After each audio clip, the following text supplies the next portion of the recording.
పెట్టుకుంటే చాలా బాగుంటుంది అనిపిస్తుంది. ఎందుకంటే మీటింగ్ ఇంట్రెస్ట్ ఎవరికి లేదు, మీకు మీటింగ్ ఇంట్రెస్ట్ లేదు. మీ అందరూ వచ్చింది చేయాలి. ఎందుకంటే మంచిగా లక్ష్మారెడ్డి గారు మంచి దావత్ పెట్టిండు, విజయోత్సవం చేసుకుంటున్నాం. ఎట్లాగో పార్లమెంట్లో కూడా మల్కాజ్గిరి మడత పెట్టి కొడతాం, కాంగ్రెస్ను తప్పకుండా కొడతాం. దానికోసం కూడా ముందే ఇంతజాం. అరే నీకు దండం పెడతారా, ఉర్రకరా, చెవులని కొడుతుంటే చెప్పురా పోయి మీ వాళ్ళకి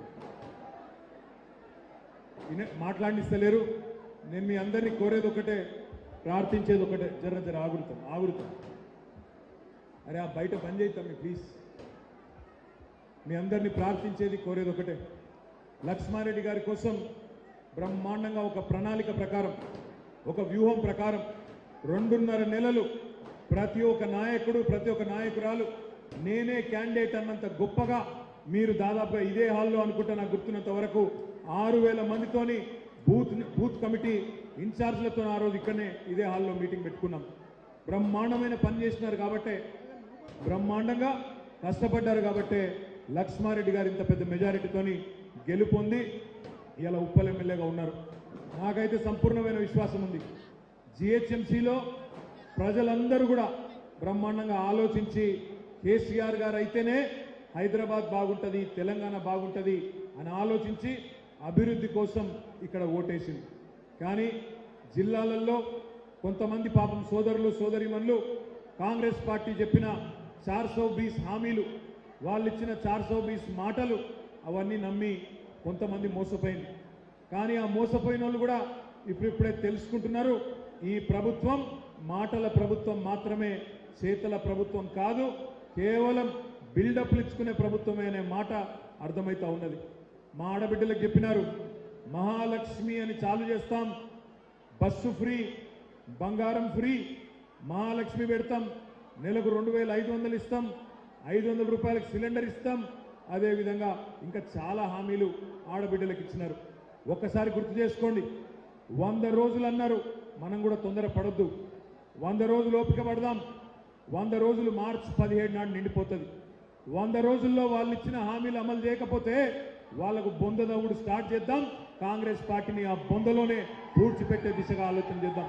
ఎందుకంటే ప్రతిపక్షంలో ఉన్నప్పుడు ఏదైనా మాట్లాడొచ్చు, ప్రతిపక్షంలో ఉన్నప్పుడు నోటికొచ్చినట్టు మాట్లాడొచ్చు. కానీ ఇవాళ అధికారంలోకి వస్తే ముఖ్యమంత్రి రేవంత్ రెడ్డి గారు ఆయన ఆలోచించుకోవాలా. ఆయన మాట్లాడే మాటలు ఇలా ప్రజలు అసహించుకుంటా ఉన్నారు. అనాగరికంగా ముఖ్యమంత్రి పదవిలోకి వచ్చినాక కూడా అనాగరికంగా మాట్లాడడం అనేది మంచిది కాదు.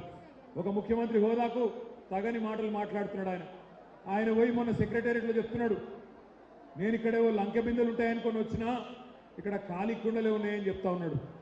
నాకు తెలియదు మరి ఆయన గతంలో ఏం చేసిండో మా సోమశేఖర్ రెడ్డికి, రాగిడి లక్ష్మారెడ్డి గారికి తెలిసి ఉండాల, నాకైతే తెలియదు. లంకె బిందెల కోసం ఎవరు తిరుగుతారమ్మా? గడ్డపారలు పట్టుకొని, తట్టపారలు పట్టుకొని, నెత్తి మీద బట్టగప్పుకొని అర్ధరాత్రి పాడుబడ్డ గుడులల్లా, పాడుబడ్డ గడిలల్లా, పాడుబడ్డ కోటలల్లా ఎవరు తిరుగుతారు? లంకె బిందెల కోసం దొంగలు తిరుగుతారు. మరి ఆ పని ఏమన్నా చేసిండో నాకైతే తెలియదు ఆయన గతంలో. కానీ ఇవాళ పోయి సెక్రటేరియట్లు నిలబడి ఒక ముఖ్యమంత్రి స్థాయిలో ఎంత గొప్పగా మాట్లాడాలా?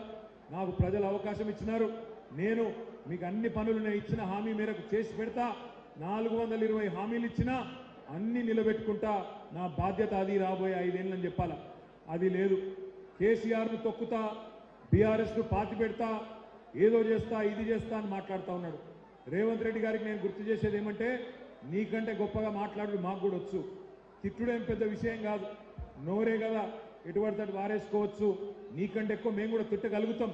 కానీ ఇవాళ మీరు కొత్తగా అధికారంలోకి వచ్చినారు, ప్రజలు ఎదురు చూస్తున్నారు. రాష్ట్రంలో 1,57,00,000 మంది ఆడబిడ్డలు, 18 ఏళ్లు నిండిన ఆడబిడ్డలు ఎదురు చూస్తున్నారు. ఎప్పుడు చాలు అవుతుంది మహాలక్ష్మి, 2,500 రూపాయలు మా ఖాతాల్లో ఎప్పటి నుంచి వేస్తాడు ఈ ముఖ్యమంత్రి అని ఎదురు చూస్తూ ఉన్నారు. 70 లక్షల మంది రైతులు ఎదురు చూస్తున్నారు. కేసీఆర్ ఇచ్చే 10,000 కాదు, నేనిచ్చే 15,000 తీసుకోండి డిసెంబర్ 9 తర్వాత అన్నాడు. 70 లక్షల మంది రైతన్నలు ఎదురు చూస్తూ ఉన్నారు.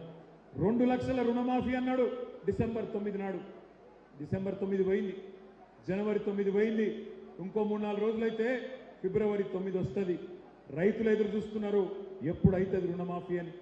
పెన్షన్దారులు, మా పెద్ద మనుషులు, పెద్ద వయసులో ఉండే తాతలు, అవ్వలు వాళ్ళు ఎదురు చూస్తున్నారు. 2000 కాదు 4000 ఇస్తా అన్నాడు. వాళ్ళందరూ 46-44 లక్షల మంది వాళ్ళు ఎదురు చూస్తూ ఉన్నారు. ఆడబిడ్డలకు ఇంకో మాట చెప్పిండు, డిసెంబర్లో బిల్లు కట్టకండి కరెంటు బిల్లు, జనవరిలో బిల్లు కట్టకండి, సోనియా గాంధీ కడుతుందన్నాడు. మరి ఆడబిడ్డలు ఎదురు చూస్తాండ్రు. సోనియా గాంధీ ఇక్కడికి వచ్చి కడుతుందా, ఢిల్లీకి వెళ్ళి వైర్ ట్రాన్స్ఫర్ చేస్తుందా, ఆన్లైన్లో గూగుల్ పే చేస్తుందా, ఏం చేస్తుందని చెప్పి మా ఆడబిడ్డలందరూ రాష్ట్రంలో ఉండే ఇళ్లల్లో ఉండే ప్రతి ఒక్కరు ఎదురు చూస్తూ ఉన్నారు. నేను మీ అందరికీ చేసే విజ్ఞప్తి ఒకటే, మనం బాధపడవలసిందేం లేదు. మనోళ్ళు అక్కడక్కడ మాట్లాడుతున్నారు, అయ్యో ఏదో జరగకూడదు జరిగిపోయింది అంటున్నారు. ఏం బాధపడకండి, ఎందుకంటే ఇదే ప్రజలు మనకు 2 సార్లు అవకాశం ఇచ్చిండ్రు, 10 ఏళ్ళ అవకాశం ఇచ్చిండ్రు, నడుపుమన్నారు, నడిపినాం. అయినా నేను అనుకునేదైతే మొన్న జరిగింది మన మంచికే అనుకుంటున్నా. ఎందుకంటే చీకటి ఉంటేనే వెలుగు విలువ కూడా తెలుస్తుంది. ఈ నికృష్టమైన కాంగ్రెస్ పరిపాలన చూస్తేనే కేసీఆర్ గొప్పతనం కూడా తెలుస్తుంది. తెలిసి ఏ ప్రజలైతే గ్రామాలలో జిల్లాలలో మన ఓట్లేయలేదో కాంగ్రెస్ నమ్మి మోసపోయినరో వాళ్ళే మళ్ళీ ఈ గులాబీ కండువాను వెతుక్కుంటూ వచ్చి రేపు పార్లమెంటులో ఆ తర్వాత జరిగే కార్పొరేషన్ ఎన్నికల్లో కూడా మనకు ఓటేస్తారన్న విశ్వాసం నాకుంది. మీ అందరినీ నేను ప్రార్థించేది ఒకటే, ఒక మంచి ఎమ్మెల్యే దొరికిండు మీకు లక్ష్మారెడ్డి రూపంలో. చక్కటి ఎమ్మెల్యే, సొంత పైసలు కూడా ఖర్చు పెట్టుకొని సేవ చేసే ఎమ్మెల్యే గారు మీకుండడం మీ అదృష్టం. అందుకే నేను మిమ్మల్ని కోరుతా ఉన్నా, ఇట్లాంటి మంచి నాయకులు దొరికినప్పుడు వాళ్ళను బలోపేతం చేయండి, వాళ్ళ నాయకత్వంలో నడవండి. పార్లమెంట్ ఎన్నికల్లో కూడా మల్కాజ్గిరి పార్లమెంటులో గులాబీ జెండా ఎగిరే విధంగా అందరం కలిసికట్టుగా కష్టపడదామని చెప్పి మళ్ళొకసారి మీకు విజ్ఞప్తి చేసుకుంటూ, మరి ఈరోజు లక్ష్మారెడ్డి గారు ఒక చక్కటి స్కూటీని ఒక వికలాంగుడికి ఇచ్చినారు. ఒక అమ్మాయి ఆడబిడ్డ మన కార్యకర్త కూతురు మెడిసిన్ చదివేందుకు పైసలు లేవంటే వాళ్ళ ట్రస్ట్ నుంచి డబ్బులు ఇచ్చి ఆ అమ్మాయి మెడిసిన్ చదవడానికి సహకరిస్తూ ఉన్నాడు. ఇట్లాంటి మంచి పనులు చేస్తున్నందుకు మీ ఎమ్మెల్యే గారికి గట్టిగా చప్పట్లతో ఒకసారి అభినందనలు చెప్పాలని చెప్పి కోరుతూ, ఈ అవకాశం ఇచ్చిన ఉప్పల్ నియోజకవర్గ కార్యకర్తలందరికీ